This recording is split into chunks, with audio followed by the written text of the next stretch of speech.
लस्सी तो आपण बहुत प्रकार पीथिबे हेले केबे कदली लस्सी आपण पीचंदी कि जदी पीनाती थरे बने कि पियंतु आपण को बहुत ही पसंद आसीबो। खरा दिन रे एई ठंडा ठंडा कदली लस्सी पीबारे जो मजा ना कहले न सरे। आ जदी ओसा व्रत पड़ी जाए सेथरे भी मध्य आपण आको पी परिबे आ आपनकर पेट को ठंडा रख परिबे।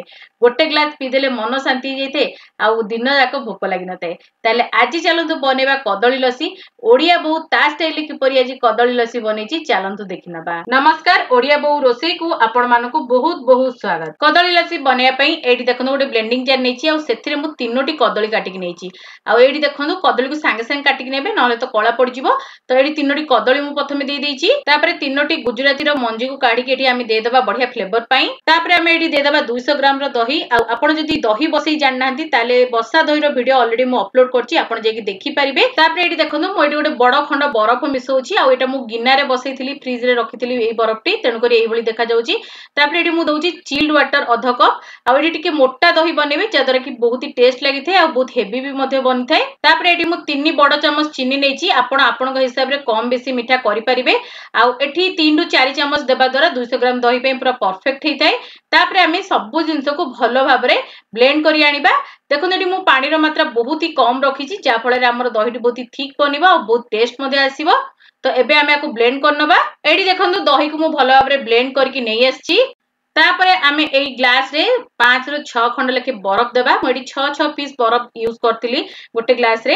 तो बहुत बड़े चिल्ड लागि थाई जेतले आमे लस्सी पी थाउ बरफ देबा द्वारा। आपण चले टिके चिल्ड वाटर मध्ये देई परिबे। तापरे एठी देखंतु किछि क्यूब मु काटी के रखितिली कदली रो। तो संगे संगे कदली को काटी देबे नहले तो कदली कळा पड़ जिवो।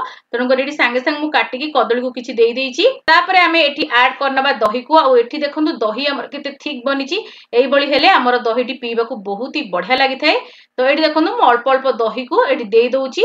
आ जेहेतु आमे कदली देइथिले बरफ देइथिले सेटार खंड मते टिके टिके ऊपरू पळे आस्ताय तो पीबा को बहुत बढ़िया लागि थाए। तो एठी टिके क्रश करथिबा आलमंड आ काजू को आमे ऊपरू दे देबा जदर के आमे देले लस्सी पीबा बहुत ही क्रंचीनेस ऐड करथाय लस्सी रे। तापरे एठी मु किछि किसमिस को ऊपरू सजे दउची जेमति कि हमर टिके लस्सीटा देखिबा को बहुत ही सुंदर लागिवो।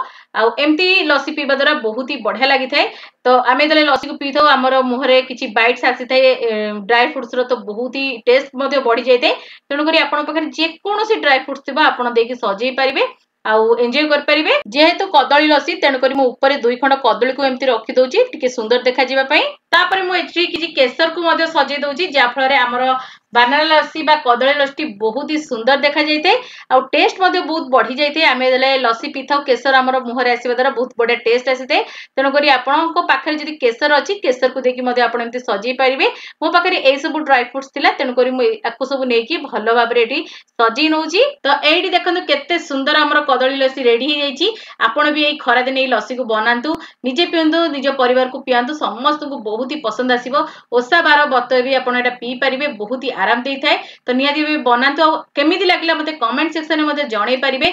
जदि आपण मानको मोर एई छोट छोट रेसिपी भल लागुते नियादी बडे लाइक करिवे, आपनको फ्रेंड सर्कल रे शेयर करिवे, चैनल रे नुआ थिले सब्सक्राइब करिया को भूलिबेनी, साइड रे बेल आइकन को प्रेस करिवे। ता द्वारा आपण माने मोर एमति भलो भलो रेसिपी गुडी को प्रथमे देखि परिबे।